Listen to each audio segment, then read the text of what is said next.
Avant de commencer, abonnez-vous et cliquez sur la cloche de notification pour ne rien rater. La famille, que la paix soit sur vous. Je vais vous prendre quelques minutes importantes, d'accord, pour parler d'un certain nombre de sujets en ce qui concerne le Mali, la situation politique internationale sur le continent africain, qui nécessite d'être plus que jamais explicitée, d'accord, et surtout, parce que c'est ça le plus important en réalité, parler aussi de la mobilisation internationale qui arrive le 22 janvier. Alors comme vous le savez, je vous laisse vous connecter un petit peu. Je vous ai pris par surprise pour ce direct, mais l'actualité ne prévient pas. Et donc parfois, il est important d'agir directement à l'instinct. Vous n'êtes pas sans savoir que l'ancien président, l'un des meilleurs amis de l'Occident, et de François Hollande, l'un des meilleurs amis des autorités françaises, Ibrahim Boubacar Keïta, est mort. En Afrique, la tradition veut que quels que soient vos désaccords politiques, vos désaccords idéologiques, vos désaccords avec un individu, vous soyez toujours dans la démarche de lui dire paix à son âme lorsque celui-ci décède. Il y a toujours une période de trêve, une période de recul quand un individu meurt, quelle que soit votre opposition profonde avec ce dernier. Je n'ai pas besoin de rappeler que Ibeka a été quelqu'un qui m'a persécuté, qui a persécuté notre combat et qui a persécuté les voix souverainistes africaines, tout comme les Choguel Maïga, tout comme le camarade, mon petit frère, mes petits frères, mais mon petit frère notamment, Adama Ben Diarra, connu sous le nom de Ben le Cerveau, et autres, etc., etc. Tous ceux qui se sont levés pour lutter contre la France-Afrique ont été réprimés sous le régime d'Ibeka. Néanmoins, paix à l'âme d'Ibeka. Il faut savoir transcender ces désaccords et souhaiter que le défunt connaisse une vie meilleure dans l'au-delà. C'est Dieu seul qui juge. Et donc mes condoléances à sa famille, même si celle-ci est jonchée, remplie des personnes qui sont des adversaires politiques et qui voudraient que notre fin. C'est important de le rappeler. Paix à l'âme de ces derniers. Ibeka était le symbole d'une classe africaine intellectuellement, normalement brillante, mais qui a été dans une dynamique de s'orienter vers la convergence des intérêts vis-à-vis de la puissance coloniale française. Et je pense sincèrement qu'il était sincère dans l'action politique qu'il faisait et qu'il avait sincèrement tort. Une grande partie de la classe politique africaine a cru qu'il n'y avait pas d'autre avenir que d'agir aux côtés du colon. Ibeka, sur ce terrain, ne faisait pas exception. Ce drame-là, on peut le retrouver au Sénégal, avec Macky Sall, on peut le retrouver avec bon nombre de dirigeants en Afrique francophone, d'accord, qui pensent sincèrement qu'en dehors de la France, il n'y aurait que souffrance pour nos populations. Et c'est en cela que la mobilisation qui a eu lieu ce vendredi à Bamako, mais aussi partout à l'intérieur du Mali, est une phase historique, qui est la continuité d'autres mobilisations qu'il y a eu depuis des années au Mali, mais c'est une phase historique. Parce que celle-ci a montré que la population, que le prolétariat malien et in extenso le prolétariat africain était dans une démarche de montrer au monde que désormais il comprenait les mécanismes de prédation qu'on lui infligeait pour essayer de nous mettre encore plus à genoux que nous l'étions déjà, d'accord, et faire en sorte que nos ressources reviennent à la puissance coloniale. En agissant de la sorte, suite à l'appel des autorités, mais c'est important aussi de le préciser, à l'appel d'une plateforme qui n'a pas été suffisamment citée ces derniers jours, ces dernières heures, en l'occurrence la plateforme Yerewolo, dont l'un des cadres les plus héroïques et charismatiques est mon petit frère Adama Ben Diarra, Ben le Cerveau, que je vous demande de soutenir profondément, car c'est un futur grand espoir de notre continent. Parallèlement à celui-ci, il y a aussi un autre géant, il y en a plusieurs dans ce mouvement, Bassaro Silla, le président de l'ONG Agence panafricaniste, est l'un des cofondateurs de la plateforme Yerewolo, tout comme ma sœur, le diamant la résistante, Amina Fofana, qui mène un travail honorable plus que jamais. Et tous ceux que je ne peux pas citer, ils ont mené un travail de fond pour mobiliser la population. Et sans cela, le pays n'aurait pas été rempli dans les rues de ces mobilisations, de ces actions pour contester l'arrogance occidentale, l'arrogance française, qui estime que lorsqu'elle claque des doigts, l'Africain doit japper comme un putois et doit suivre les désirs de la France et de l'Occident. En agissant de la sorte, la symbolique de cette mobilisation contre les sanctions infligées par la CEDEAO au détriment de la population malienne, cette symbolique nous renvoie à la réalité du ras-le-bol le plus profond, le plus total, qui existe à l'intérieur d'une grande partie de la population africaine vis-à-vis de nos élites les plus corrompues, vis-à-vis de nos élites les plus putréfiées, qui ont décidé de tourner le dos à la souveraineté populaire africaine. La plupart de nos dirigeants, la plupart de nos élites africaines, qu'elles soient politiques ou qu'elles soient intellectuelles, ont trahi les intérêts de notre population. Et aujourd'hui, lorsque l'on parle de la CEDEAO, on ne parle pas simplement d'une institution. On parle d'un conglomérat de dirigeants déconnectés des réalités des populations africaines, qui ne connaissent même pas le salaire moyen de nos populations, qui ne connaissent même pas les douleurs, les souffrances, les épreuves de nos populations, qui ne savent pas ce à quoi nos populations sont confrontées au quotidien, parce que leur réalité est une réalité complètement occidentalisée. C'est de cette réalité dont on doit être capable de parler. Et lorsque donc le Mali, la rue, le prolétariat se mobilisent pour contester les sanctions de la CEDEAO et par extension de l'Occident, parce que sur ce terrain-là, la CEDEAO n'a été que le perroquet, que le reflet de ce que l'Occident voulait pour nous mettre à genoux.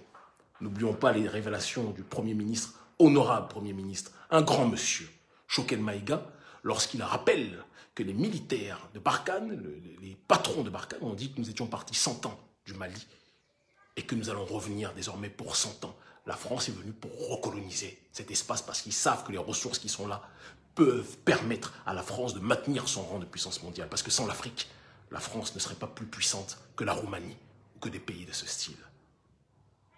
C'est de cela dont il s'agit. Il faut qu'on soit capable de le rappeler. En agissant de cette façon, dans cette dichotomie entre le prolétariat le plus profond et l'hyperclasse africaine la plus corrompue, il y a des signes avant-coureurs de cette révolution qui vient, de cette insurrection qui vient, de cet orage africain dont parlait mon aîné Sylvestre Amoussou, et que nous préparons depuis des années, que nous travaillons depuis un certain temps sur le terrain pour que les consciences puissent s'élever et pour que nous puissions aller plus que jamais vers la voie de l'authentique et de la définitive souveraineté. Tous les prétextes qui ont été donnés pour justifier que le Mali, que les dirigeants maliens, oui, ne respectent pas le calendrier électoral, pourquoi l'Occident insiste autant? Parce qu'ils savent que ce jeu-là est un jeu truqué et qu'ils vont tout faire pour imposer, avec leur commission électorale, etc., un certain nombre de fraudes pour que leur candidat, qui servira les intérêts de l'oligarchie occidentale et par extension du sous-traitant local dans cette zone, puisqu'ils agissent par précaré colonial, la France, ils savent qu'à travers cette situation d'élection, ils pourront imposer leur candidat. Et c'est pour ça qu'ils insistent de cette façon.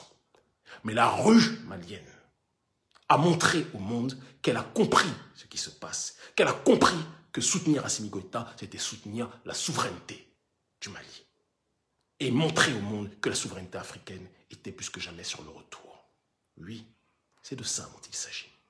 Et tant qu'on ne comprendra pas cela, on ne comprendra pas les choses dans leur profondeur, dans leur intégrité, dans leur intégralité et dans leur intensité la plus totale.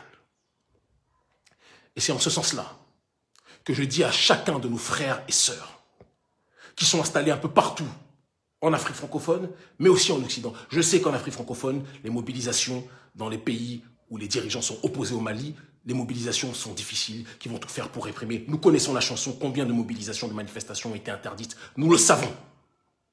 Nous le savons. Nous le savons. Mais vous ne pouvez pas, nous ne pouvons pas, nous contenter d'applaudir la population malienne uniquement sur les réseaux sociaux, uniquement sur Internet. Il faut que, quelle que soit votre nationalité, quelle que soit votre classe sociale, quelle que soit votre religion, le samedi 22 janvier, que vous puissiez vous mobiliser devant les ambassades maliennes de vos pays, d'accord, pour ceux qui en auront le courage, l'intensité, ou des pays où vous voudrez, parce que l'Afrique est un seul pays en réalité, donc vous pouvez vous déplacer où vous voulez. Mais montrer au monde qu'aujourd'hui, l'Afrique dans sa globalité est malienne. Montrer au monde qu'aujourd'hui, l'état d'esprit malien est un état d'esprit qui nous bouleverse tous et qui nous pousse tous au déplacement. L'Algérie était la Mecque des révolutionnaires dans les années 60. Elle en a toujours des restes d'ailleurs sur un certain nombre de points. Aujourd'hui, en ce début du XXIe siècle, le Mali est la Mecque de la révolution panafricaniste. Et nous avons tous la responsabilité de soutenir ce pays. Et quand je dis le Mali, je peux aussi parler de la Guinée, qui est en train de mener un travail extraordinaire, qui fait moins de bruit, mais un travail extraordinaire. Beaucoup doutaient du colonel Doumbouya au départ, mais ils sont en train de comprendre ce que nous disions à la suite de notre rencontre avec ce dernier, que de Guinée sortira un certain nombre de choses positives. Sortiront, excusez-moi, beaucoup de choses positives pour le peuple africain, de la diaspora et du continent dans sa globalité. Peuple africain, je vous aime à en crever. Et c'est pour ça que je serai en mouvement dans les jours à venir, plus que jamais, avec mon staff de l'ONG Urgence Panafricaniste, d'accord, pour apporter notre soutien aux 2 États que nous avons cités. Parce qu'il y a tellement de dirigeants, tous les dirigeants de la CEDEAO ont baissé leurs pantalons. Le président du Bénin a baissé son pantalon. Le président du Mali, pas du Mali, excusez-moi, le président du Togo, n'en parlons même pas, je ne sais pas s'il avait déjà eu un pantalon. La plupart des dirigeants, le dirigeant du Ghana, que vous avez tous, parce qu'on a tous été hypés par ces discours, comment dirais-je, face à Macron, etc. Nana Akufo-Addo, n'oubliez jamais que son père, même si on ne juge pas quelqu'un par son père, évidemment, mais son père était l'un des pires adversaires politiques de Kwame Nkrumah. Important de le rappeler.